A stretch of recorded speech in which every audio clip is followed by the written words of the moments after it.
1914. Se ha desatado la Primera Guerra Mundial. Los líderes militares más poderosos del Imperio Alemán, muy ocupados en el frente occidental, esperaban que los austrohúngaros carguen con el peso de un posible ataque por parte de los rusos. Sin embargo, el Imperio austrohúngaro se está cayendo a pedazos y se debilita cada vez más. La parte oriental de Alemania es justamente su frontera con el Imperio ruso, mientras que al sur de Austria-Hungría se encuentra Serbia. Pero todos los países que están en los alrededores son neutrales y todavía no saben a qué bando apoyar. Por su parte, muchos rusos marchan a la guerra contra el Imperio Alemán. Lo hacen llenos de valor y coraje, aunque son muchos los que tienen miedo. Saben que no será tan fácil luchar contra una de las potencias más poderosas. Y el desafío de esta guerra, en el contexto europeo, es la logística.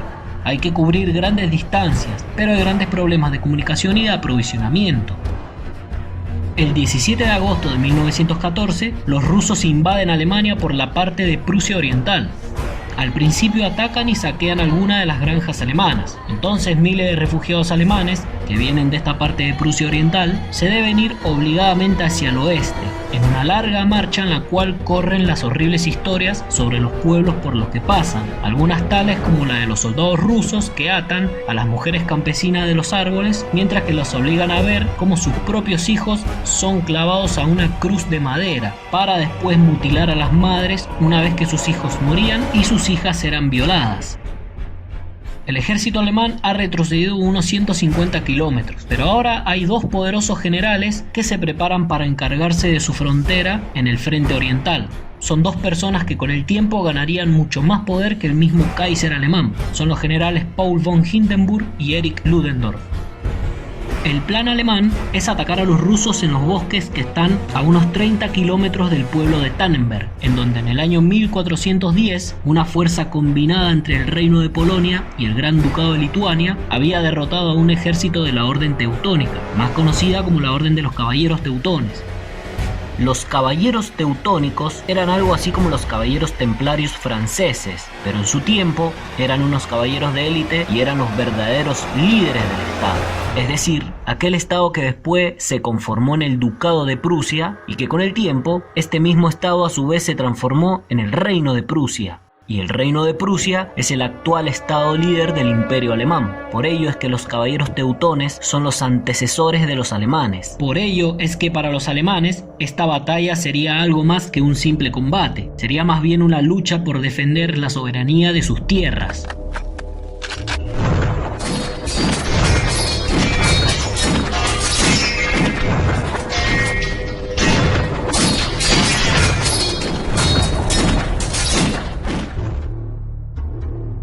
Finalmente los alemanes salen victoriosos en la batalla de Tannenberg, la cual en realidad se produce en las afueras de Allenstein, en la actual capital de Polonia, Holstein, una ciudad que había sido capturada por los rusos, pero que ahora es recuperada por los alemanes. Es la primer gran victoria en el este, y eso contando que en el oeste la lucha está muy difícil. Por ello es que Hindenburg y Ludendorff son considerados a partir de ahora como los salvadores de la nación.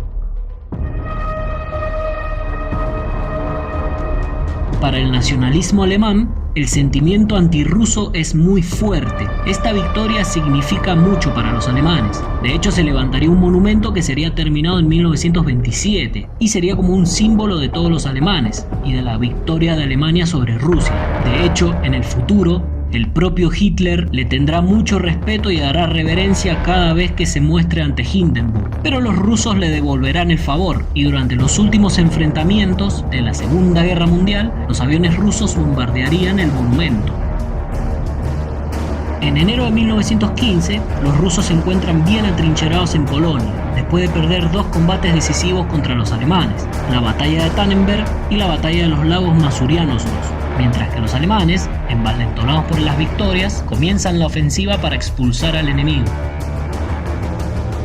La siguiente batalla se desataría en Bolimov, pero este combate tendrá un toque especial. Será un campo de batalla en donde se probará por primera vez un arma experimental nunca antes usada, una que causará enormes números de víctimas y en muy poco tiempo: las armas químicas. Algunos soldados rusos, muy confundidos, ven algo que parece humo, mientras que el general ruso, Vasily Gurkov, va recibiendo información que también es muy confusa. No le encaja una con la otra, pues cientos de soldados rusos han muerto misteriosamente y ni siquiera se ha escuchado el disparo de una sola bala. Hay trincheras que han quedado repletas de cadáveres, pero también hay algunos cuerpos que se mueven levemente. Es como si hubieran sido envenenados. Los alemanes dispararon miles y miles de proyectiles de gas lacrimógeno contra los rusos. Sin embargo, las tropas rusas pudieron resistir debido a que el viento soplaba en contra de los alemanes. Además, el frío hizo que los productos de las armas químicas queden congelados, haciendo que el ataque no sea del todo efectivo, a pesar de las grandes bajas que proporcionó. Pero sería 3 meses más tarde, en el frente occidental, más concretamente en la ciudad de Ypres, el lugar que se gana la distinción de ser el lugar en donde se utilizó por primera vez un ataque de gas. Y esto sucede porque nadie ha sido informado de lo que sucedió en Bolimov, ni tampoco se investigó a la perfección. El Imperio Austrohúngaro es el principal aliado político y militar del Imperio Alemán. Sin embargo, los alemanes poca ayuda pueden recibir de ellos, ya que el Imperio de Austria-Hungría se encuentra luchando por su propia supervivencia, debido a que los rusos también los han invadido y además han sitiado la fortaleza de Przemyśl, ubicada al sur de la actual Polonia, la ciudad más importante de Hungría. El asedio dura más de 6 meses, en los cuales los rusos atacan constantemente esperando la rendición, mientras que los ciudadanos son los que peor la pasan. Hasta que en marzo de 1915 los rusos se preparan para el asalto final, pero para su sorpresa, en lugar de toparse con una gran resistencia y un gran intercambio de fuego, se encuentran con una resistencia de pocos disparos enemigos, una resistencia muy débil. De hecho, llegan a la fortaleza con cierta facilidad, puesto a que la guarnición austrohúngara ya se había desmoronado y el general Hermann Kuzmanek no tuvo más remedio que rendirse. Por ello es que la guarnición de más de 100.000 soldados se rinde a los rusos. En el invierno de 1914, el alto mando alemán le comunica al Kaiser que deciden lanzar la mayor ofensiva que han hecho hasta ahora contra los rusos. Aunque los generales descartan una victoria total y aplastante, creen que un golpe decisivo podría obligar a los rusos a pedir la paz.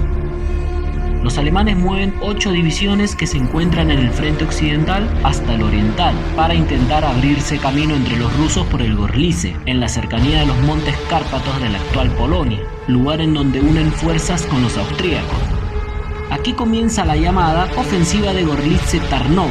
Los rusos tienen que abandonar debido a la escasa munición que portan y a que la batalla los toma totalmente por sorpresa, pero la retirada es muy mala, se hace envuelta en pánico, lo que provoca aún más muertes para sus regimientos, el cual en el primer día cae desde los 3.000 hasta los 600.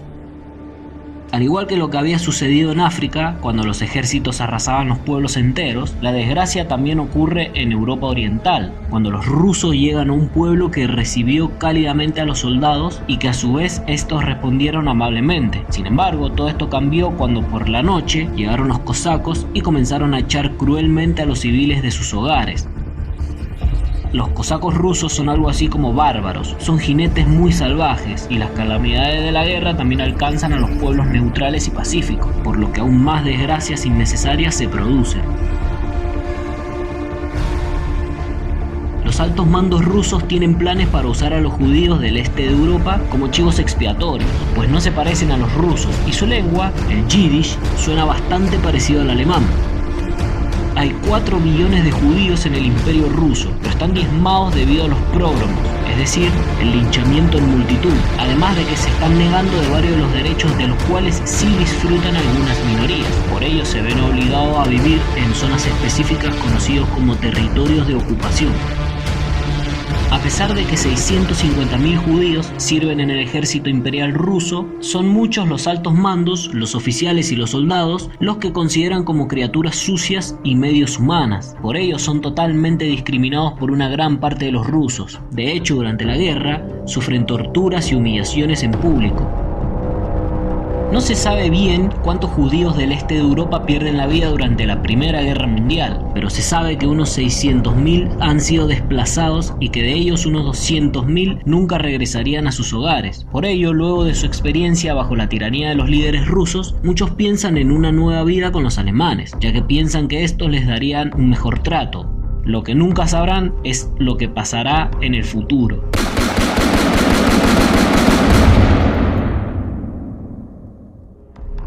Enterados de la situación, varios oficiales alemanes viajan al este del continente paseándose por las calles judías, intentando ganarse su apoyo, prometiéndole liberarles del yugo de los rusos. Y son muchos los judíos que se pasan de bando. Unos 100.000 demuestran su patriotismo alistándose al ejército, devolviendo el gesto a los alemanes.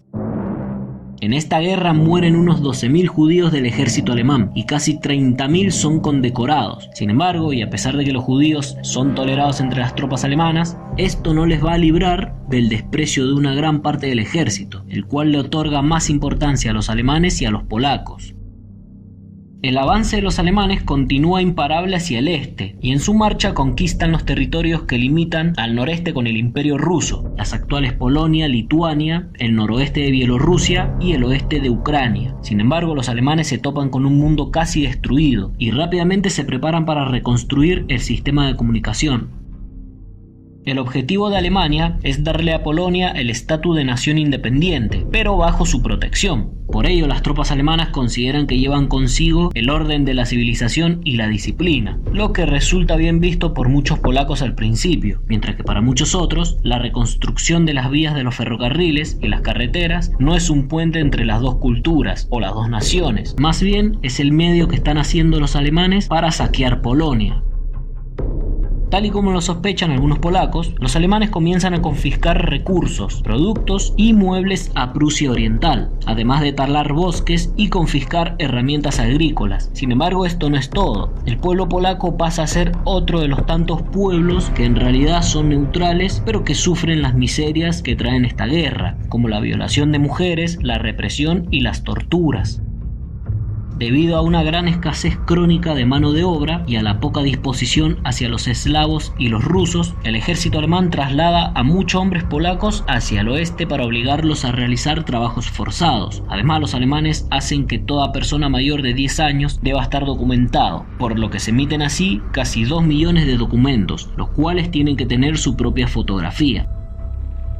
El Imperio Alemán también lleva al este varios programas de desinfección a gran escala, ya que ahí hay muchas más enfermedades que en el oeste, pero también todo aquel que cruce hacia Alemania tiene que estar bien revisado y contar con varios chequeos de salud. En caso contrario, ninguno podría cruzar al país vecino. Las potencias centrales salen victoriosos en el frente oriental y lo hacen con cierta facilidad. Son cientos de miles los que han perdido la vida en el sudeste de Europa, al mismo tiempo que por las calles del este del continente es común ver cada vez más filas de prisioneros rusos que han sido capturados en las batallas. Los prisioneros rusos son conducidos por las calles con tal indignidad que no solo reciben burlas e insultos, también son humillados y golpeados violentamente, de hecho a veces hasta el cansancio, o a veces hasta que simplemente morían. Incluso el Kaiser Guillermo llega a sugerir la terrible idea de que varios miles de prisioneros sean llevados a su suerte a una península aislada de la costa del Báltico. A pesar de los éxitos que están consiguiendo los imperios alemanes y austrohúngaro, esta alianza está al borde del colapso, pues ha sido creada a partir del inicio de esta guerra, y además los alemanes creen que el imperio de Austria-Hungría está llegando a su fin. Por lo tanto, siempre surgen los debates de que si deben anexionar Austria-Hungría al Reich alemán o no, mientras que por su parte los austrohúngaros ven a Alemania como un estado arrogante y dominante, y uno del cual en el fondo no se puede confiar. En un momento, los austrohúngaros envían en secreto algunos negociadores con la propuesta de paz a los aliados. Sin embargo, no pueden simplemente romper su pacto con Alemania, con quienes se consideran mutuamente como vecinos y rivales, y ambas potencias saben que al finalizar la guerra, el conflicto simplemente caería sobre ellos mismos, ya que ambos imperios, durante muchos siglos de la Edad Media, formaban parte de un gran y enorme imperio medieval, pero este era un imperio feudal, y cada reino o estado estaba autogobernado y tenía constantes conflictos con los vecinos.